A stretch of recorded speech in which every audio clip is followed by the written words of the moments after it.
It's at this point that Nietzsche's ideas start to get more debatable. How do we get that power while maintaining both our integrity as humans and the integrity of those our actions impact? Why do people want power so badly?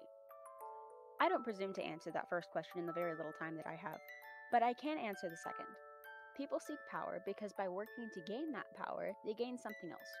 With power comes influence, authority, companionship, knowledge, or any number of other things that better everybody around you. For example, consider these three people as a microcosm for humanity. All three of them want power. In this case, they want different types of power for different things. One wants power in order to beat insecurity. One wants power for family's sake, and one wants power for power's sake. Let's assume for this purpose that the type of power this person is looking for isn't the type that corrupts, but rather the type that protects. Whatever the original motive was for gaining power, it is, as Nietzsche says, generally a powerful desire that can become the forefront of one's life. As the desire for power intensifies, so does the potential to gain something completely different during the time spent acquiring it. In the process of acquiring that power for whatever the three people need it for, all three of them are going to find things of value. For the first, maybe it's experience that will help him use that power properly when he does eventually get it. For the second, it might be the truth about the power he's trying to get.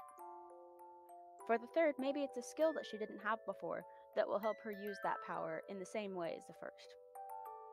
Oh, this is not to say, though, that the mere act of acknowledging that you need to seek power will cause a person to learn something that betters them. But it does become more likely. This is a fairly simple idea, commonly seen in both our real lives and the media. As a matter of fact, as I'm sure you know, this assignment was meant to be coupled with some form of media. But this example I described for you? It's from Naruto. One character wants power for power's sake and gains experience that will help him use that power wisely. One character wants power for his family and goes through the difficult process of learning the whole truth. One character wants power to beat her insecurity and become more useful to her society, and in the process learns a new skill that will allow her to do so. All three of them seek power and gain different traits that couple with that power that they eventually receive.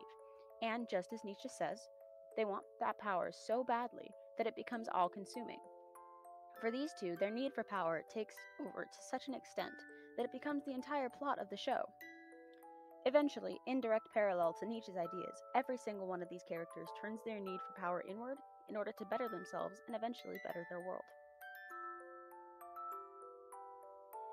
And so, in a very brief conclusion, because I've been working on this cartoon for 6 hours now, and you've been listening to it for 5 minutes, and I'm almost out of time, Nietzsche's ideas and philosophy in general are everywhere, even in the least likely of places.